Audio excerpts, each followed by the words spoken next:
Even though most of the people thought that Russian military drills on the border with Ukraine were merely a demonstration of power, eventually Moscow did launch an ambitious special military operation, as invasion of Ukraine is referred to by the Kremlin. Many believed that Russian goal was to quickly take Kiev and establish a puppet regime. From my point of view, the idea of capturing Kiev in a blitzkrieg seems naive. However, some facts really indicate that the Russian army was not expecting harsh resistance. Various election and language maps are available on the internet according to which the east of Ukraine is Russophone or pro-Russian. Nevertheless, such maps are outdated. First of all, although Russian is spoken by around 30% of the population of Ukraine as a mother tongue, it should be noted that this does not mean that they are also Russians. As for example, the Irish speak English but share no English national consciousness. Why did I say that all maps of elections are outdated? A major turning point in Ukrainian political history was in 2014, when, due to Russian annexation of Crimea and start of the Russian proxy war in Donbass, the Ukrainian population largely homogenized against the Russian threat. Since then, the pro-Russian political factor has become completely insignificant almost anywhere outside of the occupied part of Donbass and Crimea. It is hard to believe that the Russian intelligence system is so incompetent that they really thought that the Ukrainians would welcome the Russian army as liberators. Although some authors point out that Russian intelligence officers are afraid to tell Putin the truth, fearing for their lives. This could be suggested by the video of Putin aggressively interrogating the head of the intelligence service in front of the cameras. In any case, the Russian army encountered fierce resistance and cities such as Kiev, Kharkiv, Chernihiv and Sumy were successfully defended. On top of that, almost all the success of the Russian army were achieved in the very first few days of the war, and due to the huge support of the West, it could be expected that the time will work for Ukraine. But in this video, I do not intend to analyze the military, but the geopolitical aspect of the war. Some analysts have argued that Russia's goal is to divide the West. Moscow had a good reason to believe that they will do so. Namely, in 2019, at the insistence of Germany and France, Russia was given back its right to vote in the Council of Europe. Likewise, Germany has worked with Moscow on gas Nord Stream 2, despite US warnings of excessive energy dependence on Russia. Some European media have even portrayed the idea of diversification of gas supply as an example of the American imperialism. Therefore, it seems reasonable that Putin really counted on the disunity of the West. However, he seems to have been deceived. The biggest sanctions in the history have been imposed on Russia.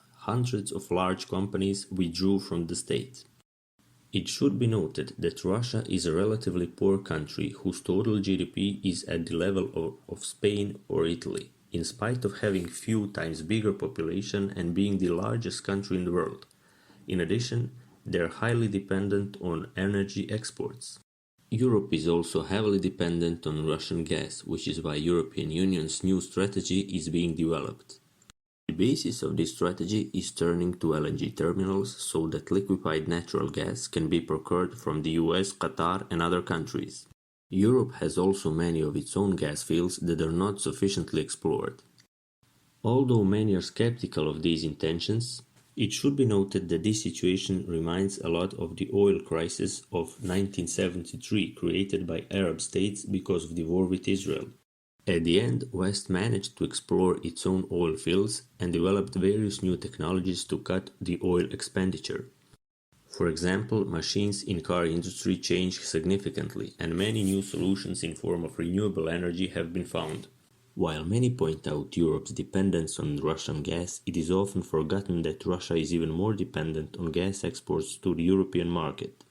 In particular, imports from Russia represent about 52 to 53% of total gas imports to Europe, while exports from Russia to Europe represent from 70 to 80% of all Russian gas exports. It is also easier for Europe to diversify its supplies than for Russia to redirect its pipeline to China. Not only because of the great distance, but also because it is questionable how much Russian gas China needs at all. In addition to the export of natural resources, the Russian economy is also dependent on the import of technology. Even the oil industry is dependent on imported technology and has relied heavily on Western investors. It is therefore very vulnerable to sanctions. Even mild sanctions from 2014 damaged the Russian economy to the point that it has still not reached the previous level of GDP.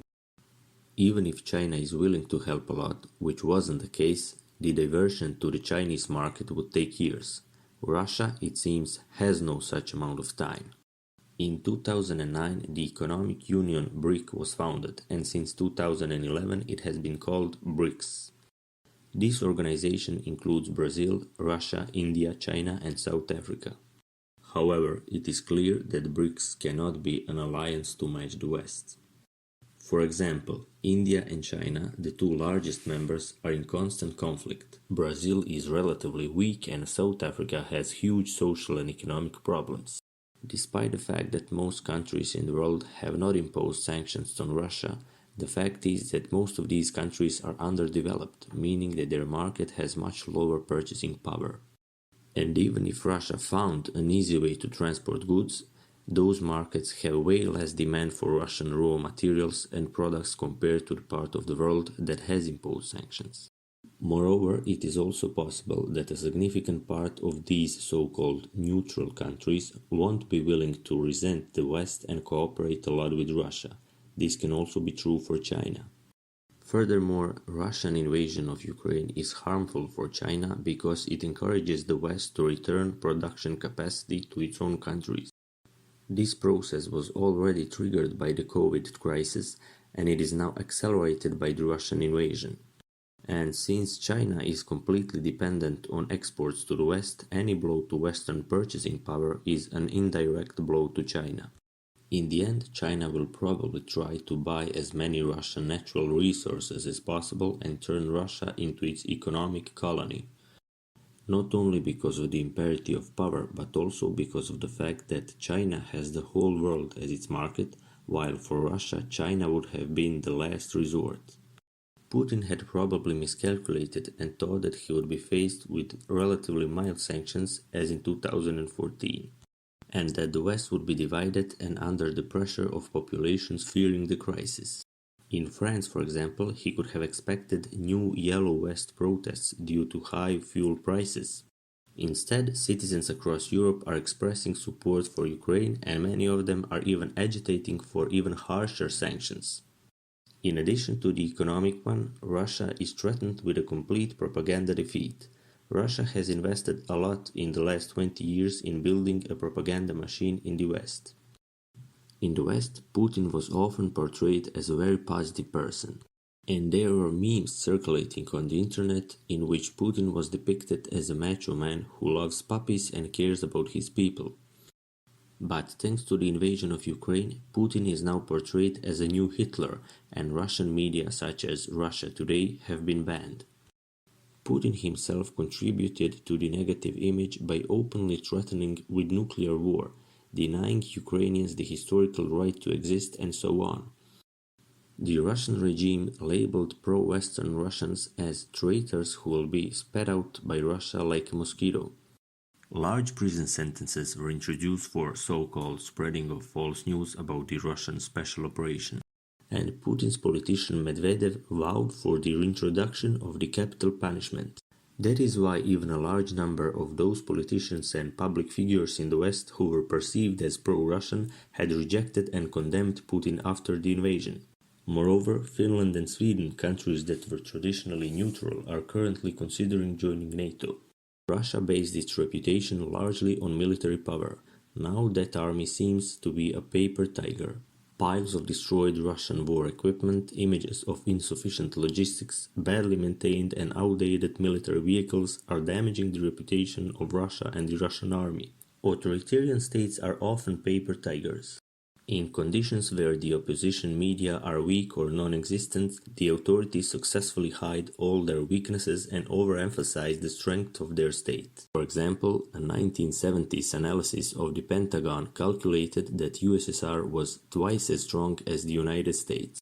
After only about 15 years, the USSR collapsed. The same can maybe be said for China, whose GDP is heavily inflated by major construction projects, but that's a whole different topic. Another problem that Russia could be faced with is a brain drain, as in the 1990s when a lot of scientists and intellectuals moved to the West.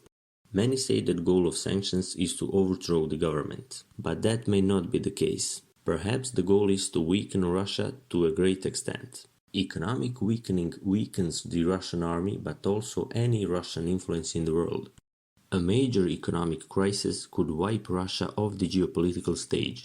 We can mention the example of Iran, Venezuela, and North Korea. Iran used to export almost 7 million barrels per day before Khomeini's Islamic Revolution, and now it exports only 2 million barrels. And the situation is even worse in Venezuela. Therefore, because of the Western sanctions, they cannot build wealth from oil and are geopolitically largely isolated. Russia has a large minority population and a particularly unstable region of the North Caucasus. In the First Chechen War, Chechnya practically separated from Russia, but in the Second Chechen War, Russia managed to regain control, but at a very high price. Not only did a large number of Russian soldiers die, but a very expensive puppet government was installed. The father of today's Chechen leader, Ramzan Kadyrov, switched from the Chechen to the Russian side in the Second Chechen War. The current Chechnya is an autonomous republic funded mainly by money from Moscow. As much as 80% of the Chechnya's budget comes from Moscow. It could be said that Chechnya is parasitizing at the expense of Russian taxpayers. Kadyrov spent that money on extravagant buildings, organizing his birthday parties with famous Western actors and athletes, as well as organizing MMA matches for 8-year-old boys. It is highly unlikely that Chechnya could remain stable if the Russian economy collapses, knowing that Kadyrov has an opposition that killed his father in 2004. In addition, it could be said that Dagestan is also a source of instability. Russia is in fact still fighting against Islamists in Dagestan. The crisis could spill over into southern Caucasus, such as Georgia and Karabakh. It could destabilize even Central Asia. All this could further exhaust Russia. Thus, the collapse in the title does not refer to the cessation of the existence of the Russian Federation as such, but to the end of the existence of Russia as a geopolitical power. What do you think? Make a comment below and please make sure to like, share and subscribe to my channel.